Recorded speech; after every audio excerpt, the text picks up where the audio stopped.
I was at the hospital last night with one of the children. He went into a series of very violent seizures and just wouldn't stop. So we took him, and I was thinking about you guys. I was thinking, some of these people, they'll just be waking up now and making their breakfast completely oblivious to the fact that because in their heart they decided to reach out and share with what we're doing for these children here. I was able to have fuel in my car and to be able to drive to the hospital with money for the bills to make sure that Joshua could get the treatment to put a stop to his seizures. Without intervention, he would have seizured possibly until death or until irreparable brain damage last night. And this place only exists because of you guys, and you have no idea what you've just done. At every given moment, I can't share what is happening, but every given moment, when you share with us, you're the one healing them. That's what I was thinking while I was driving. While you're sleeping in your bed, or going about your daily work, oblivious to the idea that you're saving a child's life here. It's pretty amazing. God bless. Bye.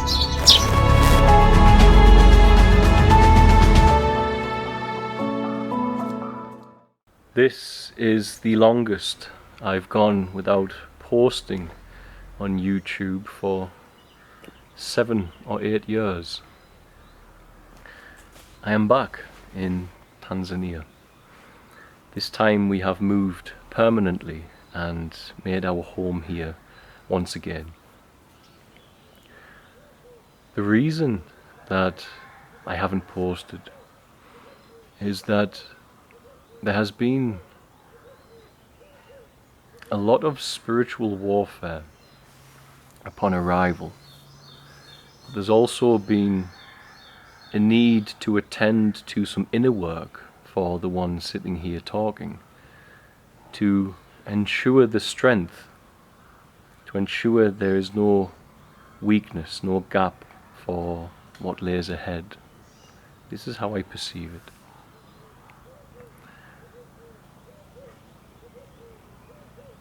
This world is not original design. This world is a matrix of suffering. And the light inside of us can find a million reasons to justify suffering, to justify that God had to do it, to teach us, to let us grow. But from all I've gone through and seen, and all of the wonderful human beings that I meet in this road, those who step outside of the world, those who overcome the world, be it through something like a prolonged fast, or be it through years of deep spiritual work, when they look back from the connection to the light of the Creator, from the light of the Christ, and they see the horrendous and heinous pain and struggle and suffering here, it doesn't match with the light. But if the light, in all of its infinite love, set forth creation, infinite potential and free will, then profound, powerful intelligence within inside that field of creation has, through infinite potential, the option to create suffering. In the same way, human beings in this country who are involved in blood sacrifice, and many other countries, are involved in human suffering through their free will to attract certain energy forms. So too can a hyper-advanced intelligence that stretches beyond the reaches and the boundaries of human imagination, the fallen ones, the fallen angels, create and build frameworks, can tamper with original creation to create extraction matrices due to their hunger for a particular energy That energy is dragging the light of God into an illusion so potent that the suffering and the friction of it becomes the energy that they harness and use. This continent is filled with millions of children who, as I speak, are locked in the dark, starving. It's humid, it smells like feces, they have fever, they have skin sores. Nobody has told them who they are and what they are. And they stay there alone, waiting and waiting until the day they die. Never knowing love, never knowing a smile. Perhaps once or twice a day, to avoid prosecution for infanticide, somebody comes in and pours porridge and the like inside their mouth.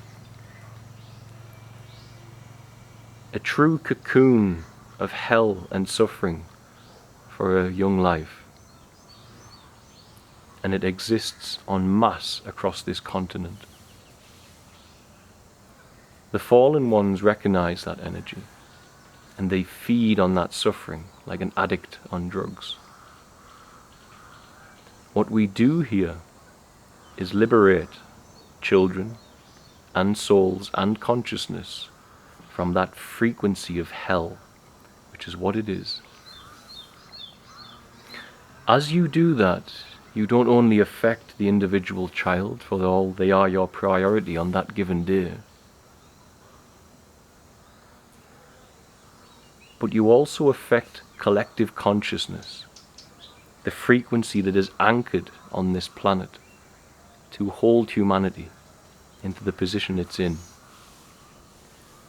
to stop us from being truly collectively reborn, free of war, free of fear, free of that selfish fallen nature that is happy to cause war and rape and suffering, happy to live without empathy and compassion.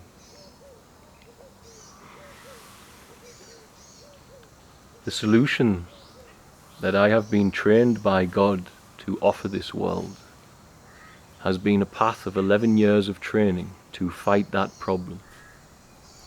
We are the front line to fight that problem. We stand a chance at bringing this to the whole of human consciousness. Humanity knows that people need clean water, people need education, but the collective consciousness doesn't recognize this problem yet, that these children are there and they suffer in ways that can't even be imagined.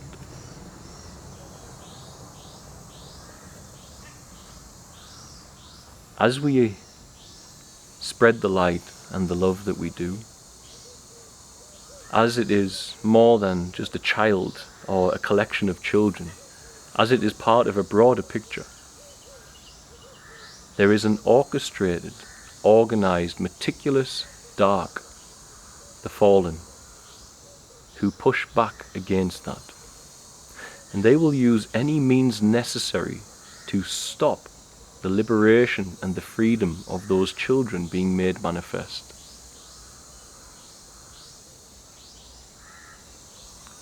In the last weeks, two people who are very close to me had dreams to tell me that somebody would try to kill me in Tanzania. Late last week, that event took place, and this unfortunate soul that tried to, or was filled with the codes from the fallen programmer to make that happen, has suffered immensely in this world, which holds a space where these codes of the fallen programmer can enter and lead certain energies to enter the vessel and fill it with rage and anger.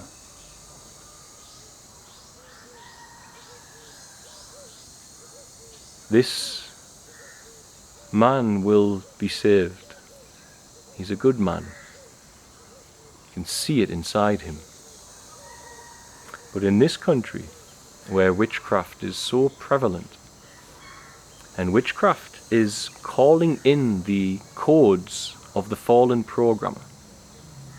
Negative manifestational codes into the matrix that we live within. As I often say, we call in the codes of creation, of love and healing. And we do so by sidestepping the frequency of the fallen world and overcoming it, and sowing creation upstream in the river of light, beyond the reach of this higher dimensional force which is enslaving and abusing humanity.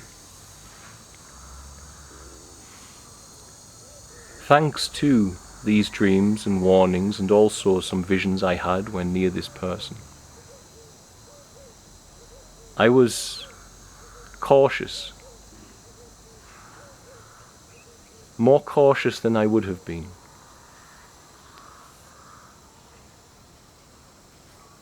The evening this transpired, and the energy of that fallen code that had been cast into this unwitting victim of the fallen code programmers, the witch doctors, the black magicians. The code needed to be manifest, to burn out. It had to pass through action, otherwise it would stay cocooned in there until it found its doorway. This is not the intention of an individual or a personal history. This is the space of an energy arriving with someone that isn't them, due to their pain and their lack of healing that has been caused by other fallen beings, and animating them.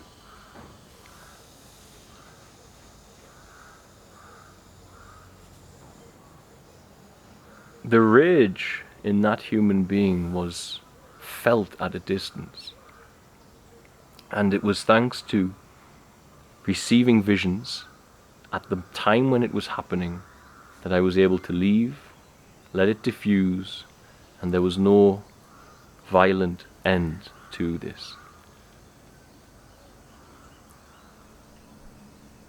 This man was so filled with the power of this code that had been pre-warned 4 days prior in dreams by those closest to me, that this particular person was going to try and harm me, to kill me.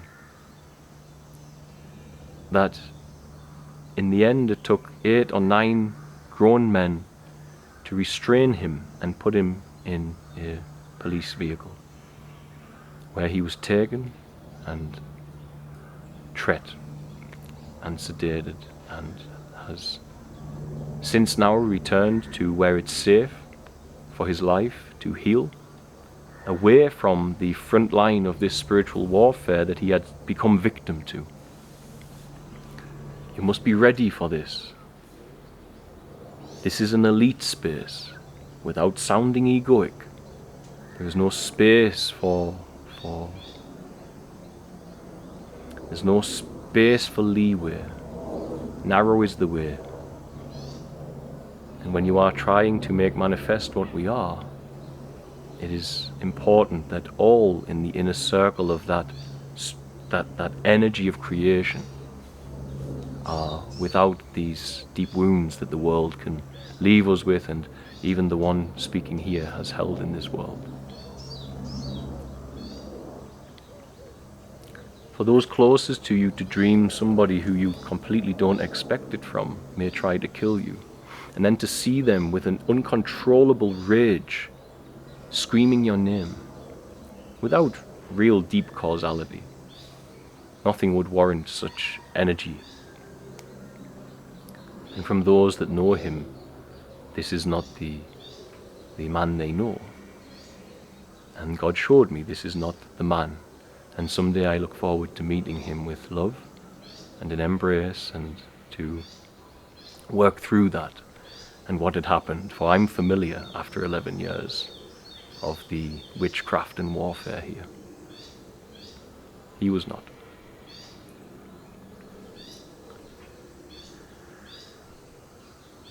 Had it not been for those around me staying dedicated to God and not themselves, not self-improvement, not a spiritual image, not another afternoon after endless afternoons sitting on a beach drinking juice. For all there is power in those who hold that energetic space, I am not condemning. I am in no way judging the other paths that we walk, for you are all called with particular reason. But frontline action.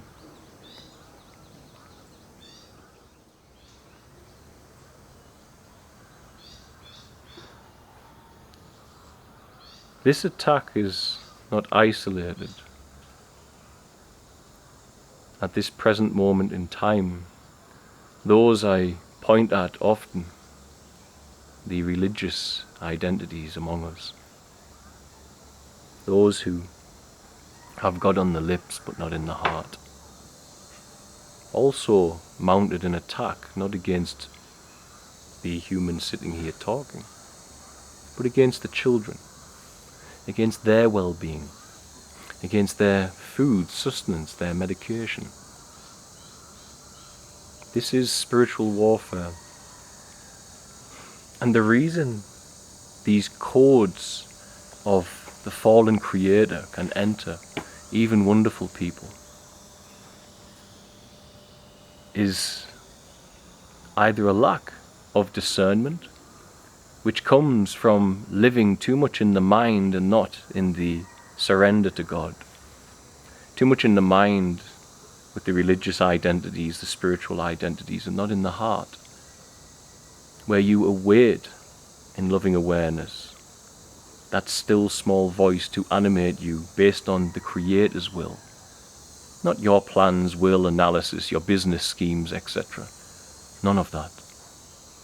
Pure surrender, where God says, walk into the fire, I'll be there, and so you do.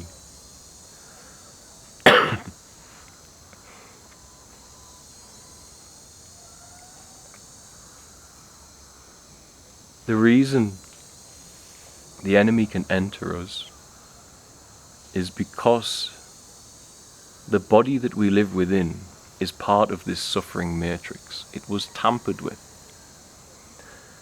The mind of man is a slave technology. It's not original. And the mind of man and its capacity to build an identity based purely off the back of imagination and thought drags the awareness, the soul that you are, away from the presence of the living God. And with it, the love, peace, empathy, compassion, and the discernment of the living God. People can get really caught in the mind and even fill it up with religious paraphernalia. But they scheme, they use division, separation, they lie. And all of this is the fallen nature, and they are not to be judged for it, for they were never told how to overcome it. For few are the men who dare to discipline correctly. Few are the men that dare to say this is not how it should be.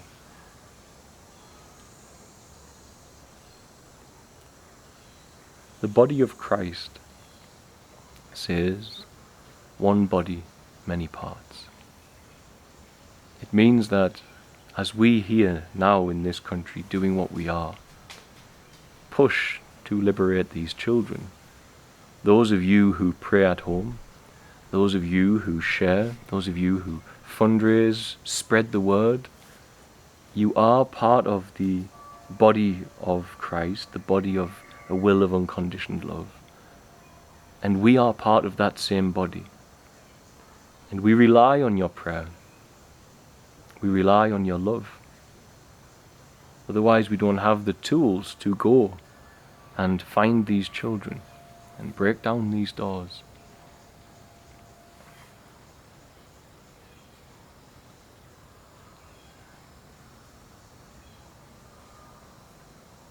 The reason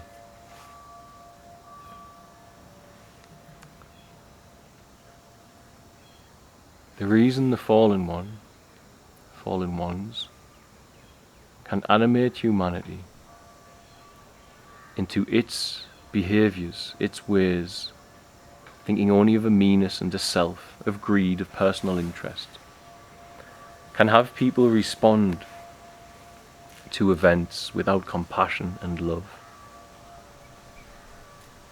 is we allow the mind to generate an image of separation.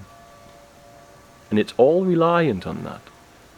Every single element of spiritual warfare is reliant on collective humanity believing the illusion of individual personal meanness.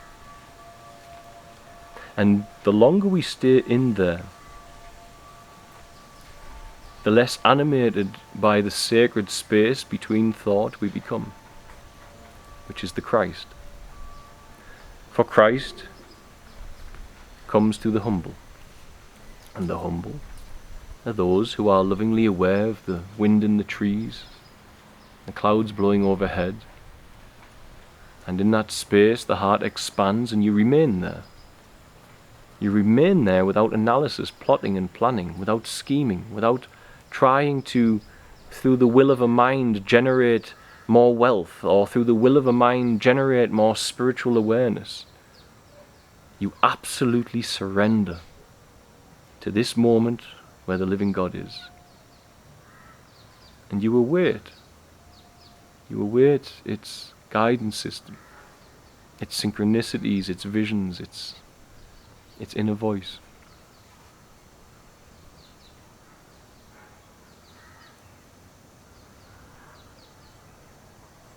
It knows what every human being you meet needs. You do not. Even when they are your own, loved ones, your family, you do not. It knows. And if you can see that, it also knows what the collective needs. And as I've said often, the majority of man thinks spiritual warfare is to live in a reactory state to the enemy's plans. Satan has taken my rights and locked me in a house with a very questionable pandemic. Let's react. And as I said during that pandemic, those reacting, those valiantly standing up and saying they are warriors, as soon as their freedom to embrace the comfortable prison cell of worldly desire is given back to them, they will stop fighting. And the majority did.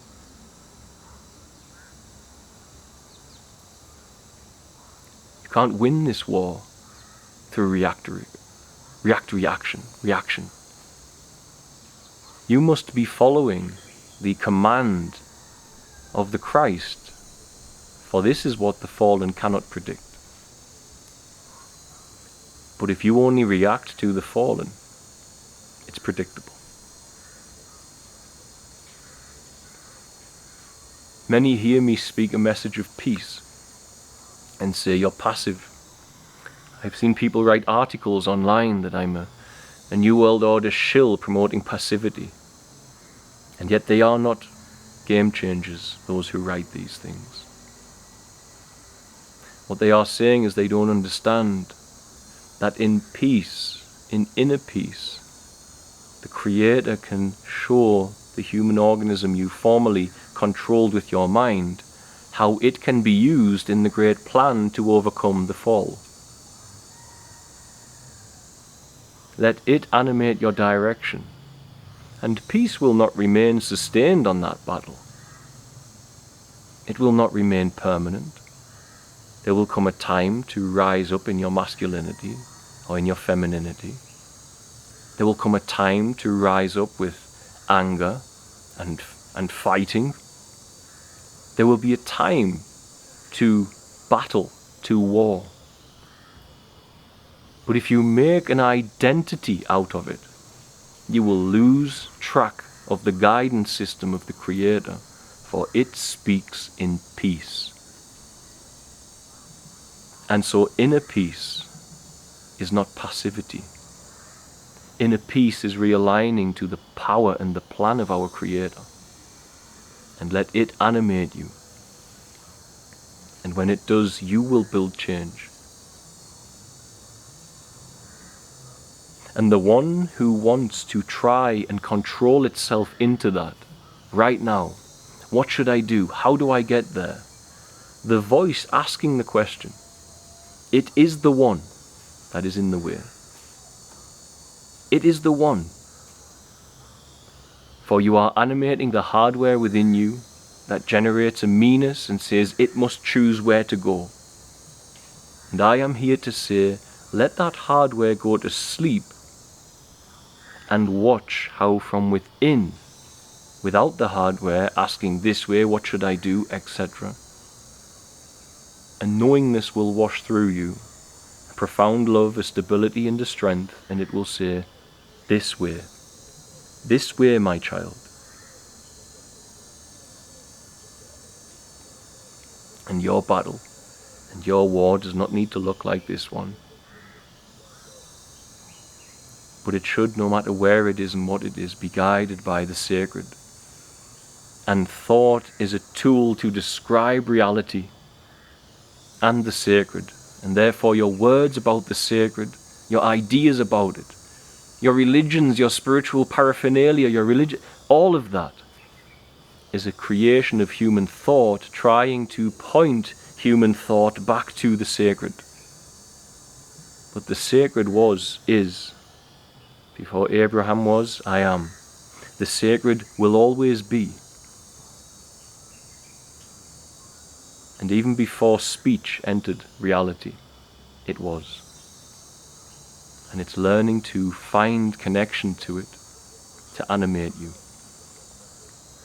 Without the new addition of the hardware of thought and memory, etc., that it can animate your life and start using you as a soldier, a prophet, a healer, a priest, a warrior, whatever it may be, to begin altering the fallen world by anchoring the source code programs of the Christ within here.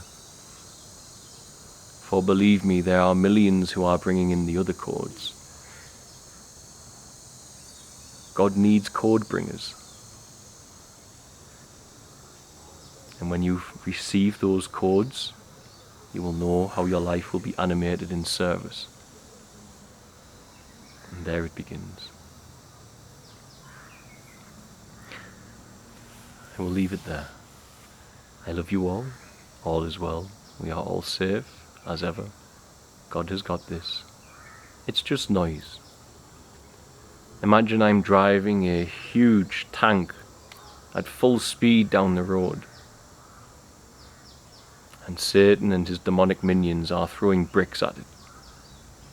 It makes a lot of noise. It chips the paint. It's annoying for those inside the tank. But it's not stopping that tank. There's no way it's stopping that tank. It's all just noise. It fears the momentum of what's taking place. And in its desperation, it throws whatever it can. But none of it will stop it. I love you all. God bless, guys.